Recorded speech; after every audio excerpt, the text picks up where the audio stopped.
কাঁদছো কেন?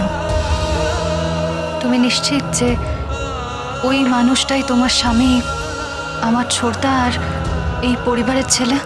আমি নিশ্চিত। তাহলে তাহলে আর দ্বিধা কিসের?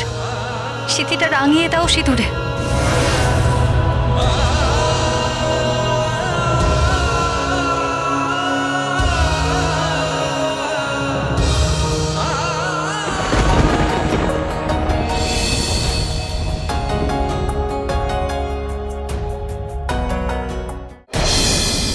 গীতা এলএলবি সোম থেকে রবি প্রতিদিন বিকেল 5:30টায় স্টার জলসায় ও জিও হটস্টারে।